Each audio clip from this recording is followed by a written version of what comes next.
Hello everyone, आज start करेंगे हम लोग थर्मोडायनेमिक्स। थर्मोडायनेमिक्स है ना। थर्मोडायनेमिक्स दो वर्ड से मिलके बना हुआ है, दो वर्ड से मिलके बना हुआ है, थर्मो प्लस डायनेमोस है ना। थर्मो का मतलब क्या होता है? हीट। और इस चैप्टर में हीट से हम सिर्फ एक चीज को रिलेट करेंगे, एनर्जी। ठीक है, हीट का मतलब एनर्जी। और डायनेमिक्स आया है, डायनेमिक्स मतलब मोशन। तो मोशन ऑफ हीट, और हीट को हम लोग यहाँ पे क्या कहेंगे? एनर्जी। तो थर्मोडायनेमिक्स में हम लोग पढ़ते हैं मोशन ऑफ हीट। ठीक है, थर्मोडायनेमिक्स में हम मोशन ऑफ हीट पढ़ते हैं। इस चैप्टर से नीट में हर साल 4 से 6 क्वेश्चन आता है, जेई मेंस में 1 से 2 क्वेश्चन और जेई एडवांस में 3 क्वेश्चन हर साल, है ना, ऑन एन एवरेज आता है। ठीक है, तो इस चैप्टर को बेसिकली हम 3 पार्ट में पढ़ेंगे। इस चैप्टर को एनसीईआरटी में एक ही दिया हुआ है, तो हम इसको 3 पार्ट में पढ़ेंगे। जैसे पहला फ्लॉट, दूसरा स्लॉट, और तीसरा हम लोग पढ़ेंगे थर्मो केमिस्ट्री। ठीक है, थर्मो केमिस्ट्री में हम थर्मोडायनेमिक्स ऑफ केमिकल रिएक्शंस पढ़ते हैं। ठीक है, तो चलिए शुरू करते हैं इस चैप्टर को। थर्मो मतलब हीट, हीट को हम यहाँ पे किससे रिलेट करेंगे? एनर्जी से। और डायनेमिक्स मतलब मोशन। ठीक है, चलिए, तो कुछ थर्मोडायनेमिक टर्म्स है जो हमें पता होना चाहिए। जैसे मान लीजिए एक केमिस्ट्री लैब है, उस लैब में किसी पार्ट में आप कोई केमिकल रिएक्शन को स्टडी कर रहे हैं। ठीक है, किसी पार्ट ऑफ द लैब उसमें आप स्टडी कर रहे हैं, तो जिस पार्ट पे आप स्टडी कर रहे हैं ना, उसको हम लोग कह देते हैं सिस्टम। जिस पार्ट को आप अंडर इन्वेस्टिगेशन रखे हैं, तो हम लिख देते हैं the part of universe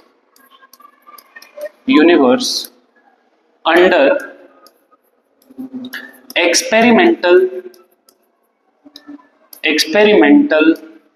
investigation, उसी पार्ट ऑफ यूनिवर्स को हम लोग कह देते हैं सिस्टम। तो ये पूरा अगर हम देखें ना, केमिस्ट्री लैब हमारे लिए यूनिवर्स हो जाए।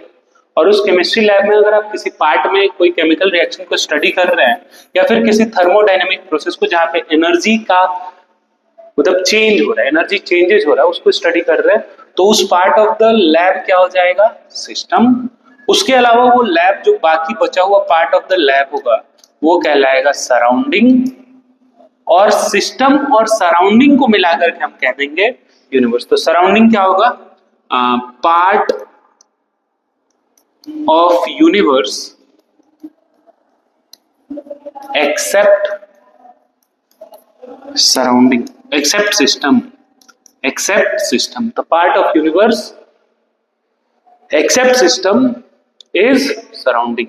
ठीक है, यूनिवर्स क्या हो जाता है? तो यूनिवर्स को हम लोग कह देते हैं सिस्टम प्लस सराउंडिंग, है ना, सिस्टम प्लस सराउंडिंग।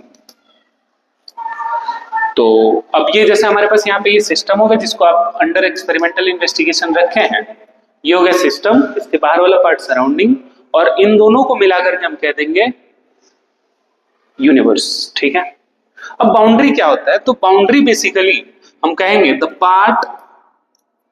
पार्ट और सरफेस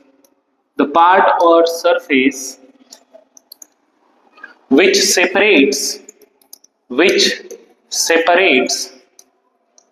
system and surrounding। तो सिस्टम और सराउंडिंग को जो part of the universe separate कर रहा है, उसको हम लोग कह देते हैं बाउंड्री। ठीक है, तो अब हमें टाइप्स ऑफ सिस्टम पढ़ना है, टाइप्स ऑफ बाउंड्री पढ़ना है ना। तो टाइप्स ऑफ सिस्टम और टाइप्स ऑफ बाउंड्री, इसको नोट कर लो जल्दी से। ठीक है, चलो देखते हैं आगे। Types of boundary. तो बाउंड्री रियल भी हो सकता है, इमेजिनरी भी हो सकता है। बाउंड्री कैन बी रियल और इमेजिनरी। जैसे मान लो एक कप ऑफ टी रखा हुआ है, गर्म चाय रखा हुआ है एक कप में। ठीक है, यहाँ पे एक कप है, इस कप में गर्म चाय रखा हुआ है। तो यहां से वेपर्स बाहर जाता है क्या? यहां से वेपर्स बाहर जा सकता है क्या? और वेपर्स बाहर जाएगा तो ऊपर में कोई भी बाउंड्री नहीं है, लेकिन अंदर लेते हैं 50 डिग्री सेल्सियस है और बाहर रूम का टेम्परेचर है 25 डिग्री सेल्सियस, रूम का टेम्परेचर 25 डिग्री सेल्सियस, लेकिन ऊपर में कोई सेपरेशन है, ढका हुआ नहीं है ना, यानी कि मास वेपर्स बाहर जा सकता है ना। और एनर्जी भी देखो, हीट भी फ्लो करेगा ना 50 डिग्री सेल्सियस से 25 डिग्री सेल्सियस की तरफ। तो ऐसा बाउंड्री जहां पे कुछ एक्चुअल में प्रेजेंट ना हो लेकिन फिर भी वहां पे कुछ स्टेट चेंज हो रहा हो, जैसे ऊपर में टेम्परेचर 25 डिग्री सेल्सियस और अंदर में टेम्परेचर 50 डिग्री सेल्सियस, अलग अलग सिस्टम तो हो गया ना, ये बाहर का टेम्परेचर अलग है, अंदर का टेम्परेचर अलग है, दोनों के बीच में कोई सेपरेशन होगा, और अगर नहीं होगा तो हम उसको मानेंगे, और उसी बाउंड्री को हम लोग कह देते हैं इमेजिनरी बाउंड्री, है ना, जहां पे कोई एक्चुअल सेपरेशन प्रेजेंट नहीं होता है और मतलब उसके स्टेट्स अलग अलग होते हैं, इधर 50 डिग्री सेल्सियस और बाहर में 25 डिग्री सेल्सियस। स्टेट्स के बारे में थोड़ा सा बताते हैं। अगर टेम्परेचर प्रेशर वॉल्यूम में से कुछ भी चेंज होता है, टेम्परेचर प्रेशर वॉल्यूम में से कुछ भी चेंज होता है तो हम कहते हैं उसका स्टेट चेंज हो गया। तो यहाँ पे देखो टेम्परेचर 50 डिग्री सेल्सियस, बाहर में टेम्परेचर 25 डिग्री सेल्सियस, तो स्टेट तो अलग अलग हुआ ना, टेम्परेचर अलग अलग है तो स्टेट अलग अलग, ठीक है। तो वहां पे एक बाउंड्री हमें मानना पड़ेगा और वो बाउंड्री होगा इमेजिनरी, एक्चुअल में कुछ नहीं है लेकिन हमें मानना पड़ेगा क्वेश्चंस को सॉल्व करने के लिए, ठीक है। अच्छा, ये जो एक्चुअल में प्रेजेंट है वॉल ऑफ द कप, ये हो जाएगा रियल बाउंड्री, है ना, ये हो गया रियल बाउंड्री, जहां पे एक्चुअल कुछ सेपरेशन होगा वो रियल, और जहां पे एक्चुअल में कुछ सेपरेशन नहीं होगा और हमें मानना पड़ेगा क्वेश्चंस को सॉल्व करने के लिए, वो हो गया इमेजिनरी बाउंड्री, ठीक है। चलिए, तो ये हो गया रियल और इमेजिनरी बाउंड्री। ये एग्जांपल याद रखोगे, क्वेश्चन हर क्वेश्चन में जहां भी ऐसा बात होगा इमेजिनरी जैसा, तो हमें वहां पे एक बाउंड्री मानना पड़ेगा, ठीक है। चलिए देखते हैं अब रिजिड और फ्लेक्सिबल का मतलब क्या है। जैसे एक सिस्टम है, वहां पे हमने एक पिस्टन लगा दिया है, एक पिस्टन फिट कर दिया है ना, एक हमने यहाँ पे पिस्टन फिट कर दिया है। अब ये जो पिस्टन है ये इधर आ सकता है, इधर आ सकता है। फ्लेक्सिबल किसे कहेंगे? अगर वॉल्यूम चेंज होगा, अगर मान लो पिस्टन इधर आएगा वॉल्यूम घटेगा, उधर जाएगा वॉल्यूम बढ़ेगा, मतलब ये वाला जो बाउंड्री है, इस साइड वाला जो बाउंड्री है, ये कैसा हो गया? फ्लेक्सिबल, क्योंकि वॉल्यूम चेंज हो सकता है, इस बाउंड्री की वजह से वॉल्यूम आगे पीछे ये पिस्टन मूव कर सकता है, तो ये फ्लेक्सिबल बाउंड्री हो गया। अब ये जो वाल है इस सिस्टम का, ये वाला वाल, ये तो मूवेबल नहीं है, तो ये हो गया रिजिड बाउंड्री। इसकी वजह से वॉल्यूम बढ़ेगा क्या? नहीं बढ़ेगा। जिस साइड पिस्टन लगा हुआ है, उस जिस सिस्टम में अगर पिस्टन लगा हुआ है तो हम कह देंगे उसमें फ्लेक्सिबल बाउंड्री है। जिस साइड पिस्टन नहीं है, यानी कि इधर से वॉल्यूम घट या बढ़ नहीं सकता इस साइड से, तो ये बाउंड्री कैसा हो गया? रिजिड हो गया, ठीक है। इसको हम लिख देते हैं यहाँ पे कि एक पिस्टन है और पिस्टन से हम इसके वॉल्यूम को घटा बढ़ा सकते हैं, और घटा बढ़ा सकते हैं, तो ये बाउंड्री कैसा हो गया? फ्लेक्सिबल। और अगर हम इस साइड से इसके वॉल्यूम को घटा बढ़ा नहीं सकते तो ये वाला बाउंड्री कैसा हो गया? रिजिड, ठीक है। नेक्स्ट, अगला हमारे पास परमिएबल और एंड नॉन परमिएबल। जैसे मान लो एक हमारे पास सिस्टम है ना, और हमने यहाँ पे एक बाउंड्री लगाया, इस बाउंड्री के थ्रू अगर चीजें इस साइड से उस साइड जा सकती है, जैसे तुमने पढ़ा होगा सेमी परमिएबल मेम्ब्रेन, तो सेमी परमिएबल मेम्ब्रेन के थ्रू सॉल्वेंट के मॉलिक्यूल्स पास हो सकते हैं ना। कैसे? लोअर कंसंट्रेशन से हायर कंसंट्रेशन की तरफ सॉल्वेंट के मॉलिक्यूल्स पास करते हैं ना, उसी को तो ऑस्मोसिस कहते हैं। तो semi permeable membrane is example of permeable membrane, लेकिन इस वाले मेम्ब्रेन के थ्रू कोई भी एक्सचेंज नहीं पॉसिबल है। तो जिस मेम्ब्रेन के थ्रू, मतलब जिस बाउंड्री के थ्रू चीजों का एक्सचेंज हो सकता है, मास का एक्सचेंज हो जाए, एनर्जी का एक्सचेंज हो जाए, उसको हम लोग कह देंगे परमिएबल। जिसके थ्रू ना हो पाए उसको हम लोग कह देंगे नॉन परमिएबल। डेफिनेशन का कोई जरूरत नहीं है, बस ध्यान में रखेंगे 4 टाइप ऑफ बाउंड्री। चौथा देख लेते हैं एक बार, डायाथर्मिक और एडियाबेटिक। डायाथर्मिक में हम ध्यान रखेंगे कंडक्टिंग बाउंड्री को हम लोग कहते हैं डायाथर्मिक। कंडक्टिंग बाउंड्री को हम लोग कहते हैं डायाथर्मिक बाउंड्री, ठीक है। कंडक्टिंग बाउंड्री को डायाथर्मिक बाउंड्री कहते हैं। नॉन कंडक्टिंग बाउंड्री को हम लोग क्या कह देते हैं? एडियाबेटिक। नॉन कंडक्टिंग को एडियाबेटिक कह देते हैं, ठीक है। जैसे जो थर्मोफ्लास्क होता है, थर्मोफ्लास्क, तो जो चीजें हम अंदर रख देते हैं उसमें, वो गर्म का गर्म रहता है, मतलब उसमें हीट एक्सचेंज हो रहा है क्या अंदर से बाहर? नहीं हो रहा है, तो वो कैसा बाउंड्री हो गया? Adiabatic boundary. क्या देंगे, नॉन कंडक्टिंग बाउंड्री। अच्छा, कंडक्टिंग बाउंड्री का बहुत सारा एग्जांपल है, जैसे यूटेंसिल्स जो घर में यूज होता है ना, जो घर में हमारे यूज होता है यूटेंसिल्स, जो भी बर्तन होता है उसको हम आग पे रखते तो वो गर्म होता है ना, या फिर बाहर रखते तो बाहर के टेम्परेचर से मैच कर जाता है। तो कैसे, तो वो कैसा है, डायाथर्मिक है ना, डायाथर्मिक है। जो कंडक्टिंग बाउंड्री होता है उसे हम डायाथर्मिक कहते हैं, जो नॉन कंडक्टिंग होता है उसे एडियाबेटिक कहते हैं, यानी कि इस बाउंड्री के थ्रू हीट एक्सचेंज नहीं होगा। एडियाबेटिक बाउंड्री के थ्रू नो हीट एक्सचेंज, यहां पे लिख देते हैं no heat exchange through this boundary, through adiabatic boundary. Clear है क्या ये बात? एडियाबेटिक बाउंड्री के थ्रू हीट एक्सचेंज नहीं पॉसिबल है ना। और अगर हम कंडक्टिंग बाउंड्री कहें तो इसके थ्रू हीट एक्सचेंज पॉसिबल है क्या? हीट एक्सचेंज पॉसिबल है, ठीक है, हीट एक्सचेंज पॉसिबल है इसके थ्रू, ठीक है ना। तो ऐसे बाउंड्री को हम लोग कंडक्टिंग या फिर डायाथर्मिक, नॉन कंडक्टिंग या फिर एडियाबेटिक है। तो चार टाइप ऑफ बाउंड्री हमने पढ़ा। सबसे पहला था रियल और इमेजिनरी, जो कप ऑफ टी वाला एग्जांपल था। सेकंड हमने पढ़ा रिजिड और फ्लेक्सिबल, पिस्टन लगा दिया, पिस्टन मूव कर रहा है तो वो फ्लेक्सिबल हो गया। और एक रिजिड हो गया जिसमें कुछ भी बाउंड्री मूव ना करे, वॉल्यूम घटे या बढ़े ना, वॉल्यूम फिक्स हो जाए, तो उसको हम लोग कह देंगे रिजिड बाउंड्री, ठीक है। तीसरा हमने पढ़ा परमिएबल और नॉन परमिएबल, परमिएबल के थ्रू मास और एनर्जी का एक्सचेंज हो जाए तो उसको हम लोग परमिएबल कह देंगे। और नॉन परमिएबल हो गया जिसके थ्रू ना हो मास एक्सचेंज, ठीक है, नॉन परमिएबल हो गया। चौथा हमने पढ़ा डायाथर्मिक और एडियाबेटिक। डायाथर्मिक किसे कहते हैं? कंडक्टिंग बाउंड्री को कहते हैं। और एडियाबेटिक किसे कहते हैं? नॉन कंडक्टिंग बाउंड्री जिसके थ्रू हीट एक्सचेंज ना हो, ठीक है। आगे बढ़ते हैं, नेक्स्ट देखते हैं। नेक्स्ट है बाउंड्री के बाद कुछ टाइप्स ऑफ सिस्टम हम लोग पढ़े। टाइप्स ऑफ सिस्टम, तीन टाइप्स ऑफ सिस्टम हमें पढ़ना है। पहला है ओपन सिस्टम,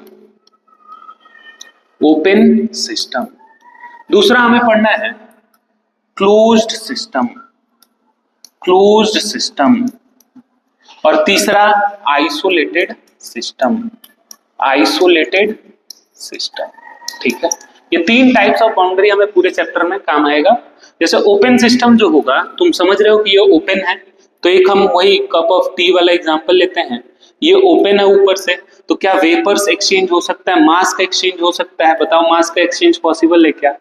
मास एक्सचेंज पॉसिबल है। क्या एनर्जी का एक्सचेंज पॉसिबल है? बिल्कुल पॉसिबल है। हीट अंदर से बाहर जा रहा है ना, इसमें से हीट अंदर से बाहर जाएगा, तो एनर्जी एक्सचेंज भी क्या है? पॉसिबल है। तो जिस सिस्टम में मास का भी एक्सचेंज हो, एनर्जी का भी एक्सचेंज हो, जिस सिस्टम के थ्रू मास का भी एक्सचेंज हो और एनर्जी का भी एक्सचेंज हो, उसको हम लोग क्या कह देते हैं? Open system. क्लोज सिस्टम में क्या हो जाएगा? जैसे मान लो एक कंटेन, इसी कप को हमने कवर कर दिया ऊपर से, इसी कप को हमने ऊपर से कवर कर दिया, एक ग्लास है, कप है, कॉफी वाला एग्जांपल लेते हैं, यहां से ऊपर से हमने बंद कर दिया इसको, ठीक है। तो क्या अभी भी हीट इस बाउंड्री के थ्रू, मेटेलिक कप मान लेना, तो क्या हीट अभी भी इस बाउंड्री के थ्रू एनर्जी एक्सचेंज हो रहा होगा क्या? एनर्जी एक्सचेंज हो रहा होगा क्या? बिल्कुल सर, चाय रखे रखे ठंडा हो जाता है, मैं ढक भी देते हैं तब भी, तो इसका मतलब एनर्जी एक्सचेंज हो रहा है। क्या इसमें से वेपर्स बाहर जाएंगे क्या? नहीं जाएंगे, हमने बंद कर दिया ना ऊपर से, तो मास एक्सचेंज नहीं होगा, और मास एक्सचेंज इसमें नहीं होगा, क्रॉस कर देंगे, है ना। तो मास एक्सचेंज नहीं होगा, एनर्जी का एक्सचेंज होगा। ऐसे सिस्टम को हम लोग क्लोज सिस्टम कह देते हैं। अच्छा चलो एक बार इसके बारे में, बाउंड्री के बारे में बात करते हैं। इसमें बताओ कौन सा बाउंड्री होगा? इमेजिनरी बाउंड्री होगा क्या? इमेजिनरी बाउंड्री होगा। सेकंड वाले में बात करते हैं। सेकंड वाले में अगर हम मास, ये बाउंड्री की बात करें, और कैसा? परमिएबल होगा क्या? परमिएबल, परमिएबल भी हो सकता है ना, परमिएबल बाउंड्री, क्योंकि परमिएबल के थ्रू मास का भी एक्सचेंज पॉसिबल है। तो मास एक्सचेंज परमिएबल या फिर इमेजिनरी बाउंड्री के थ्रू होता है। यहाँ पे अगर हम देखें तो ये कंडक्टिंग बाउंड्री यानी कि डायाथर्मिक होगा क्या? क्योंकि एनर्जी का एक्सचेंज तो हो रहा है ना, डायाथर्मिक बाउंड्री हो जाएगा इसमें, ठीक है। नेक्स्ट देखो, आइसोलेटेड सिस्टम। आइसोलेटेड सिस्टम का एग्जांपल है थर्मोफ्लास्क, है ना, वही थर्मोफ्लास्क। थर्मोफ्लास्क का पिछला जो हमने एग्जांपल लिया था वहां पे वाल के बारे में बात कर रहे थे कि उसके वाल के थ्रू मास का एक्सचेंज नहीं पॉसिबल होगा। क्या अंदर जो हम पानी रख देते हैं, अगर गर्म पानी रख दे तो उससे हीट बाहर आता है क्या? नहीं सर, यानी कि एनर्जी का एक्सचेंज नहीं हो रहा है। अगर हम पानी 10 लीटर रख रहे हैं थर्मोफ्लास्क में तो 10 लीटर का 10 लीटर रहता है, यानी कि मास का भी एक्सचेंज नहीं पॉसिबल हो, मास एक्सचेंज भी ना हो रहा हो और एनर्जी का भी एक्सचेंज ना हो रहा हो, एनर्जी का भी एक्सचेंज ना हो रहा हो, तो वैसे सिस्टम को हम लोग क्या कह देंगे? Isolated system. आइसोलेटेड सिस्टम में अगर हम बात करें किस तरह का बाउंड्री होगा, तो पहला तो हो जाएगा रिजिड, रिजिड है ना, रिजिड बाउंड्री हो और एडियाबेटिक हो, एडियाबेटिक हीट एक्सचेंज ना हो, एडियाबेटिक हो। रिजिड क्यों, ये आगे समझ में आएगा, इस पे स्टार मार्क कर देना, रिजिड लिख करके यहाँ पे स्टार मार्क करना, ध्यान में रखना। हम लोग फिर से इसको देखेंगे, आइसोलेटेड सिस्टम में रिजिड बाउंड्री क्यों कह रहे हैं। पता है तुमको रिजिड बाउंड्री क्यों कह रहे हैं? एक बार समझते हैं। जैसे मान लो कि यहाँ पे एक सिस्टम है और इस पे आपने एक पिस्टन लगा दिया है ना, एक पिस्टन लगा दिया। ये पिस्टन अगर नीचे जाएगा तो वर्क डन ऑन सिस्टम कहलाता है, ये पिस्टन अगर ऊपर जाएगा तो work done by the system कहलाता है। अगर सिस्टम वर्क डन कर रहा है तो हो सकता है कि एनर्जी का एक्सचेंज, सिस्टम पे वर्क डन हो रहा है मतलब कंप्रेशन हो रहा है तो सिस्टम पे वर्क डन होगा, और सिस्टम पे वर्क डन होगा तो हो सकता है कि एनर्जी सिस्टम का हो नहीं सकता, बढ़ेगा ही बढ़ेगा, है ना, सिस्टम का एनर्जी बढ़ेगा ही बढ़ेगा। तो यानी कि एनर्जी का तो एक्सचेंज हो रहा है अगर हमने फ्लेक्सिबल बाउंड्री रखा तो। इसका मतलब हमें वहां पे क्या रखना होगा? रिजिड बाउंड्री, रिजिड बाउंड्री है ना, रिजिड बाउंड्री। और यहाँ पे कैसा? एडियाबेटिक बाउंड्री भी रखना होगा जिसके थ्रू हीट भी एक्सचेंज ना हो रहा हो और वर्क डन भी ना हो रहा हो। ठीक है, नेक्स्ट देखो डायाथर्मिक बाउंड्री, या फिर हम इसमें क्या रख सकते हैं क्लोज सिस्टम में? डायाथर्मिक हो गया, या फिर हम रख सकते हैं डायाथर्मिक और फ्लेक्सिबल रख सकते हैं, फ्लेक्सिबल। ठीक है, फ्लेक्सिबल बाउंड्री, तब एनर्जी का एक्सचेंज पॉसिबल होगा, मास का एक्सचेंज नहीं पॉसिबल होगा। ठीक है, चलें आगे। चलिए, तो ये बात ध्यान रखना कि सिस्टम को जब हम कंप्रेस करेंगे ना तो उसका एनर्जी बढ़ता है। सिस्टम को अगर हम एक्सपेंड करें, ये पिस्टन को ऊपर मूव करेंगे मतलब एक्सपेंशन होगा, इसमें जो भी गैस भरा हुआ है, जो भी गैस भरा हुआ है, जो भी मटेरियल भरा हुआ है उसका एक्सपेंशन होगा, और एक्सपेंशन होगा तो एक्सपेंशन होगा तो सिस्टम, ये जो गैस है इसने वर्क किया, हम उसको नेगेटिव लेते हैं, आगे पढ़ेंगे हम लोग इसको डिटेल में। चलिए, तो ये सिस्टम हो गया टाइप्स ऑफ सिस्टम। नेक्स्ट देखते हैं हम लोग टाइप्स ऑफ सिस्टम के बाद ये दो क्वेश्चंस हैं, बहुत अच्छे क्वेश्चंस हैं, सोचने वाले क्वेश्चन। देखिए यहाँ पे बोल रहा है क्या? Adiabatic, an adiabatic closed container fitted with adiabatic piston, मतलब उस पिस्टन के थ्रू भी हीट एक्सचेंज। ये देखो हमने एक सिस्टम बनाया जिसका कंटेनर कैसा है, उसका बाउंड्री कैसा है? एडियाबेटिक है, और ऊपर से हमने एक पिस्टन भी लगाया, वो पिस्टन भी कैसा है? एडियाबेटिक है। मतलब ये पिस्टन ऊपर नीचे जा सकता है, पिस्टन ऊपर नीचे जा सकता है, लेकिन हीट एक्सचेंज नहीं हो सकता है, हीट एक्सचेंज नहीं हो सकता है। इसका मतलब इसको हम कंप्रेस करेंगे तो सिस्टम का एनर्जी तो बढ़ेगा, वर्क डन हो रहा है सिस्टम पे, सिस्टम का एनर्जी बढ़ेगा, पिस्टन मूव कर सकता है। फ्लेक्सिबल बाउंड्री भी लिखता तो तुम्हें ये सोचना पड़ता कि पिस्टन लगा होगा, यहाँ पे पिस्टन भी लिखा है, एडियाबेटिक पिस्टन या फिर एडियाबेटिक फ्लेक्सिबल बाउंड्री, तो हीट एक्सचेंज नहीं होगा। लेकिन अभी हमने देखा था, क्या लिखा था वहां पे आइसोलेटेड सिस्टम में कि फ्लेक्सिबल बाउंड्री हो, मतलब सॉरी रिजिड बाउंड्री हो और एडियाबेटिक हो, तभी हम उसको आइसोलेटेड कहेंगे। लेकिन यहाँ पे क्या कह रहा है कि पिस्टन लगाओ, मतलब फ्लेक्सिबल बाउंड्री है और एडियाबेटिक सिस्टम, मतलब हीट एक्सचेंज नहीं हो रहा है लेकिन एनर्जी किसी ना किसी माध्यम से तो जा रहा है ना, तो क्लोज सिस्टम कह देंगे इसको, ध्यान रखेंगे इस बात को। नेक्स्ट क्वेश्चन है an adiabatic rigid container, an adiabatic rigid container, याद करो एडियाबेटिक बाउंड्री और रिजिड बाउंड्री हमने किस में लिखा था? आइसोलेटेड वाले में, तो इसका आंसर क्या हो जाएगा?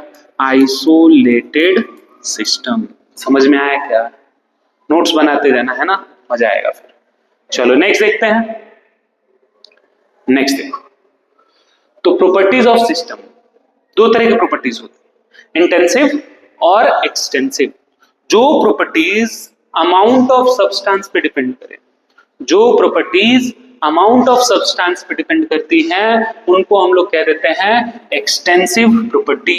द प्रॉपर्टी या फिर द थर्मोडायनेमिक प्रॉपर्टीज, है ना, the properties which depends on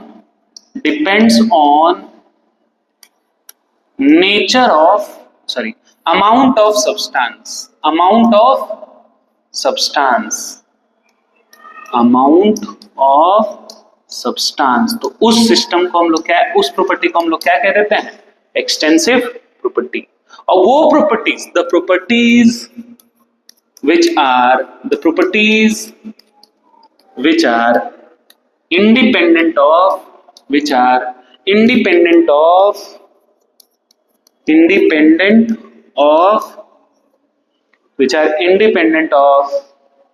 amount of substance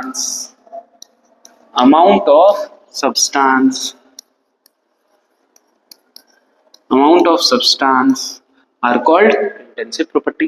अब चलो हम एक क्वेश्चन पूछते हैं तुमसे, बताओ कि अगर हम 10 ग्राम वाटर लें और 50 ग्राम वाटर लें, किसका बॉइलिंग पॉइंट ज्यादा होगा? बॉइलिंग पॉइंट यानी बॉइलिंग पॉइंट वो टेम्परेचर जिस टेम्परेचर पे लिक्विड जो है वो गैस में कन्वर्ट हो जाता है ना। बताओ, तो बॉइलिंग पॉइंट कितने भी अमाउंट में लें तो उसका वाटर कितने भी अमाउंट में ले तो उसका बॉइलिंग पॉइंट तो फिक्स होगा ना। यानी कि वाटर क्या हो गया, अमाउंट ऑफ वाटर का जो बॉइलिंग पॉइंट है, क्या वो अमाउंट ऑफ सब्सटेंस 10 ग्राम और 50 ग्राम पे डिपेंड कर रहा है क्या? नहीं कर रहा है। अगर अमाउंट ऑफ सब्सटेंस पे डिपेंड नहीं कर रहा है, अगर अमाउंट ऑफ सब्सटेंस पे डिपेंड नहीं कर रहा है तो वो कैसा हो गया, इंटेंसिव प्रॉपर्टी। वाटर की डेंसिटी की बात, अगर एक 10 लीटर के बॉटल में पानी पड़ा हुआ है, एक 5 लीटर बॉटल के में पानी पड़ा हुआ है, मतलब 5 लीटर पानी और 10 लीटर पानी, तो क्या दोनों का डेंसिटी अलग अलग होगा क्या? नहीं ना। तो डेंसिटी भी कैसा प्रॉपर्टी हो गया, अमाउंट ऑफ सब्सटेंस पे डिपेंड नहीं करता है, तो density is also a intensive property. तो हमने लिखा है यहाँ पे मोलर मास, जैसे वाटर का मोलर मास कितना होता है, 18 ग्राम पर मोल। कितना भी अमाउंट में ले ले, वाटर का जो मोलर मास होगा वो फिक्स्ड होगा कि नहीं होगा? होगा ना। तो जो चीजें अमाउंट ऑफ सब्सटेंस के इंडिपेंडेंट है, उस पर डिपेंड नहीं करती अमाउंट ऑफ सब्सटेंस पे, उसको हम लोग कह देते हैं इंटेंसिव प्रॉपर्टी। जैसे मोलर मास। डेंसिटी की बात करें, वाटर कितने भी अमाउंट पर है उसका डेंसिटी हमेशा 1 ग्राम पर ml हम कंसीडर करते हैं, है ना। बॉइलिंग पॉइंट की बात करें तो बॉइलिंग पॉइंट यानी कि 100 ग्राम पानी हो चाहे 50 ग्राम पानी हो, वो बॉयल हमेशा 100 डिग्री सेल्सियस टेम्परेचर अटेन होने पे ही होगा, तो उसको हम लोग बॉइलिंग पॉइंट कहते हैं। और बॉइलिंग पॉइंट भी अमाउंट ऑफ सब्सटेंस पे डिपेंड नहीं करते। मेल्टिंग पॉइंट की बात करें, आइस से लिक्विड में कन्वर्ट होना, सॉलिड से लिक्विड में। पीएच की बात करें, वाटर अगर 1 लीटर ले रहे हो या फिर वाटर अगर 10 लीटर ले रहे हो, तो क्या दोनों का पीएच साथ ही होता है? अमाउंट चेंज होने पे पीएच थोड़ी चेंज होता है, नहीं होता है ना। वैसे किसी एसिड का भी कंसेंट्रेशन अगर फिक्स कर दें तो अमाउंट पे डिपेंड नहीं करती है पीएच। रिफ्रैक्टिव इंडेक्स, जैसे एक कांच है, कांच का टुकड़ा है, उसको हम 2 अलग अलग छोटे छोटे पीसेस में तोड़ दो, क्या उसका रिफ्रैक्टिव इंडेक्स अलग अलग हो जाएगा? नहीं ना। तो इसलिए रिफ्रैक्टिव इंडेक्स भी कैसा प्रॉपर्टी है, अमाउंट ऑफ सब्सटेंस पे डिपेंड नहीं कर रहा है। रिफ्रैक्टिव इंडेक्स भी कैसा हो गया, intensive property. Surface tension, viscosity. Viscosity क्या होता है, सरफेस टेंशन क्या होता है? तो सरफेस टेंशन मतलब वो बबल जैसा होता है ना, तो सोप का बबल, सोप बबल में क्या होता है, सरफेस टेंशन की वजह से वो बबल बना रहता है, ठीक है।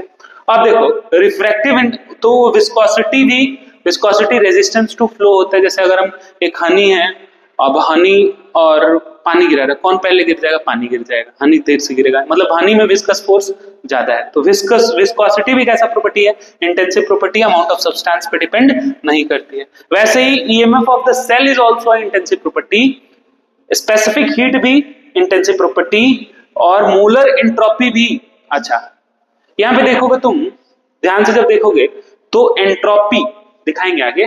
चलो ये डेफिनेशन लिख लिया होगा हमको लग रहा है, चलो आगे देखते हैं। देखो यहाँ पे बोल रहे क्या, यहाँ पे देखो मोलर एंट्रोपी लिखा हुआ और यहाँ पे एंट्रोपी। एंट्रोपी एक्सटेंसिव है क्योंकि एनर्जी, ये एंट्रोपी ना एक एनर्जी टर्म है, और जितने एनर्जी टर्म होते हैं ना, जितने एनर्जी टर्म होते हैं वो सारे अमाउंट ऑफ सब्सटेंस पे डिपेंड करते हैं। तो entropy, heat capacity, heat capacity, heat capacity क्या होता है बताएंगे आगे, है ना, हम बताते हैं एक बार, चलो ठीक है। जैसे मान लो कि हीट कैपेसिटी किसी भी सब्सटेंस का 1 डिग्री सेल्सियस बढ़ाने के लिए जो टेम्परेचर चाहिए, अगर ये पेन छोटा है तो इसका 1 डिग्री सेल्सियस बढ़ाने के लिए कम टेम्परेचर चाहिए, और 1 डिग्री सेल्सियस अगर ये पेन बड़ा होता तो 1 डिग्री सेल्सियस बढ़ाने के लिए ज्यादा हीट चाहिए होता, क्योंकि ज्यादा मॉलिक्यूल्स होते हैं और वो सारे मॉलिक्यूल जब हीट एब्जॉर्ब करेंगे तब ना 1 डिग्री सेल्सियस टेम्परेचर बढ़ेगा। तो इसीलिए हीट कैपेसिटी भी कैसा प्रॉपर्टी है, एक्सटेंसिव प्रॉपर्टी है, अमाउंट ऑफ सब्सटेंस पे डिपेंड करता है। स्पेसिफिक हीट कैपेसिटी देखो इधर लिखा हुआ है, स्पेसिफिक हीट कैपेसिटी का मतलब पर ग्राम के लिए, पर मोल के लिए हीट कैपेसिटी क्या हो जाता है, पर ग्राम या फिर पर मोल के लिए इंटेंसिव प्रॉपर्टी होता है। किसी भी एक्सटेंसिव प्रॉपर्टी को अगर हम 1 यूनिट मोल्स के लिए या फिर यूनिट के लिए डिफाइन करें 1 ग्राम के लिए, तो वो क्या बन जाता है, इंटेंसिव प्रॉपर्टी बन जाता है। किसी भी एक्सटेंसिव प्रॉपर्टी को अगर हम पर मोल के लिए डिफाइन कर दें तो क्या बन जाता है, इंटेंसिव प्रॉपर्टी। ये एग्जांपल देख लेना, molar entropy, vapour density, pressure. ध्यान में रखना वेपर डेंसिटी तुम लोगों को पता है, VD इज इक्वल टू क्या होता है, molar weight of gas upon 2। किसी भी गैस का मोलर वेट अपॉन 2 कर देते हैं वेपर डेंसिटी। तो मोलर वेट जो है वो इंटेंसिव है, मोलर मास है ना, तो उसको 2 से डिवाइड करोगे तो हमेशा वो भी फिक्स वैल्यू आएगा ना, अमाउंट पे डिपेंड नहीं करेगा। ठीक है, नेक्स्ट आगे बढ़ते हैं हम लोग। ये ध्यान में रखना कि जितने भी एनर्जी टर्म्स होते हैं ना, ये पांचों एनर्जी टर्म्स हैं, और पांचों एनर्जी टर्म्स इंटेंसिव प्रॉपर्टी। जितने एनर्जी टर्म्स होते हैं क्या होता है, इंटेंसिव एक्सटेंसिव प्रॉपर्टी होती है। मास की अगर बात करें, अगर बहुत बड़ा पेन है तो उसका ज्यादा मास होगा, छोटा पेन है कम मास होगा, मतलब अमाउंट पे डिपेंड कर रहा है ना मास भी, वॉल्यूम, मोल्स, ये सारे डिपेंड करते हैं। ठीक है, चलिए देखते हैं next. Ratio of 2 extensive property is an intensive property. 2 extensive properties का रेशियो, जैसे मास और वॉल्यूम था, मास और वॉल्यूम था, तो इन दोनों का रेशियो, दोनों एक्सटेंसिव है ना, और दोनों का रेशियो क्या आता है, इंटेंसिव प्रॉपर्टी, डेंसिटी आता है। ठीक है, तो हम यहाँ पे एग्जांपल लिख देंगे, mass by volume, mass by volume क्या होता है, डेंसिटी होता है। डेंसिटी पूरा लिख देते हैं, डेंसिटी होता है, और density is a intensive property. देख रहे हो, 2 एक्सटेंसिव प्रॉपर्टीज का रेशियो क्या आ रहा है, इंटेंसिव प्रॉपर्टी आ रहा है। जैसे अगर हम बात करें, डेल्टा एस था, मतलब एंट्रोपी था, एंट्रोपी पर मोल, पर मोल, देख रहे हो, ये इंटेंसिव एक्सटेंसिव प्रॉपर्टी था, ये भी एक्सटेंसिव प्रॉपर्टी, एंट्रोपी भी एक्सटेंसिव और मोल भी एक्सटेंसिव, दोनों का रेशियो क्या आ जाएगा, मोलर एंट्रोपी, मोलर एंट्रोपी। तो ये क्या बन गया बाबू, इंटेंसिव प्रॉपर्टी बन गया। ऐसे अगर हम बात करें, ये बेटा रहे है ना, ऐसे अगर हम 2 और बात करें, जैसे हीट कैपेसिटी पर मोल के लिए था Cm, तो ये क्या होता है, हीट कैपेसिटी बाई मोल होता है, हीट कैपेसिटी बाई मोल हो जाता है। तो इससे देख रहे हो मोलर हीट कैपेसिटी आया, और molar heat capacity is intensive property, लेकिन हीट कैपेसिटी एक्सटेंसिव, मोल एक्सटेंसिव, तो 2 एक्सटेंसिव प्रॉपर्टीज का रेशियो हमेशा इंटेंसिव रहता है। ठीक है, ध्यान में रखेंगे इस बात को। चलिए आगे बढ़ते हैं। If intensive property is defined पर ग्राम, ध्यान दो, पर ग्राम, पर लीटर, पर मोल, इट बिकम्स इंटेंसिव प्रॉपर्टी। तो किसी एक्सटेंसिव प्रॉपर्टी को अगर हम 1 ग्राम, 1 केजी, 1 लीटर, 1 मोल के लिए डिफाइन करें तो वो कैसा प्रॉपर्टी बन जाता है, इंटेंसिव प्रॉपर्टी। ठीक है, intensive property can't be added, 2 intensive properties को हम ऐड नहीं कर सकते हैं।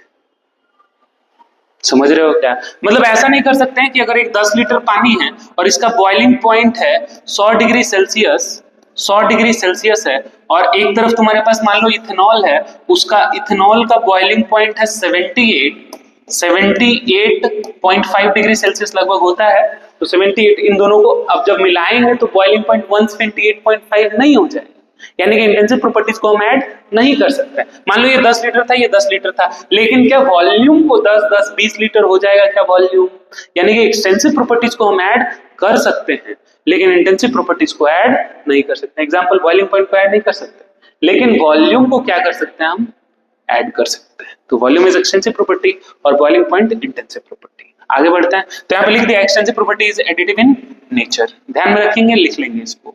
ठीक है, लिखना है तो लिख लो पॉज करके। चलो आगे बढ़ते हैं। स्टेट फंक्शन क्या होता है, स्टेट फंक्शन क्या होता है? तो स्टेट फंक्शन में लिखना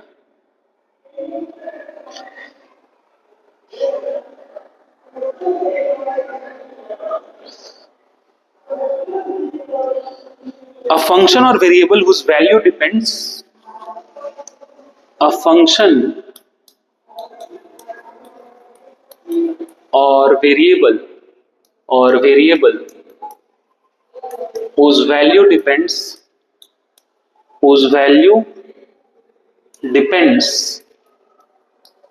on path हो जाएगा क्या?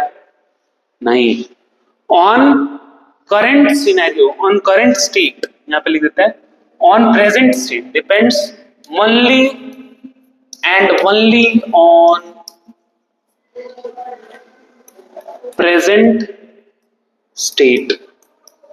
ठीक है, present state of system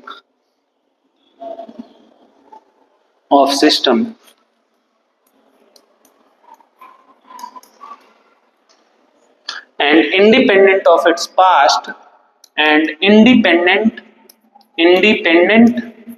of its past